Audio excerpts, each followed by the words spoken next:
Hey, what's up, everybody? It's been a while since my last video about tax theory. So, the theme of this channel is about finance, accounting, and data. So, I think it might be more interesting if we do something about the Google Sheet formulas. So, in this series, we want to talk about the Google Sheet formulas and how to use it in the most efficient way.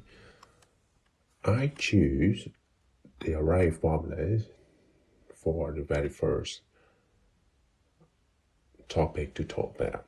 In this series, I'm gonna construct a real life scenario with case study based on a real company. I choose this company is a manufacturing company, so it's involved a lot of planning stuff. So that's why if you're working in planning, you might find this quite useful. And also for those who want to, go online rather than just use Excel offline. I think Google Sheet is fantastic as an alternative. Right, based on that, we will build a schedule template to record their daily production so we can know exactly how the production plan is going. Can have a chance to explore the power of array formulas, how it's different, and how it can help us to work with data in a more efficient way. Right. Now I'm going to talk a little bit about the case study. The case study I chose is a furniture making company. Its name was Fantastic Furniture GSC. So the company received sales order from 4 exclusive customers. This is the actual situation because on 23rd each month the sales department will send the sales orders to the planning department. Most of the time they want to know if the shipping day can be confirmed as the customer wants. So based on the planning department, we confirm the date, and then they will sketch out a production plan and deliver it to other department. And so they're also responsible for recording and reporting the daily production against their production plan. So finally, the shipping date will be adjusted and confirmed for consecutive stages, for example, logistic or purchasing or warehousing. Right. Now, look at this diagram. We will see that there are 6 entities involved in this.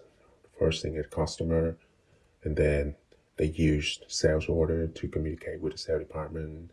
The sales department will produce sales plan, deliver it to planning department, and planning department sketch out a production plan and deliver that information to logistic production purchase.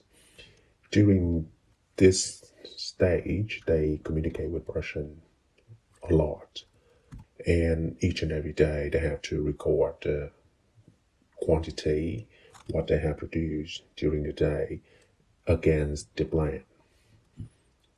Why do they have to do that? Because they want to know what is going on and what might go wrong, what could be late, so they can take corrective action.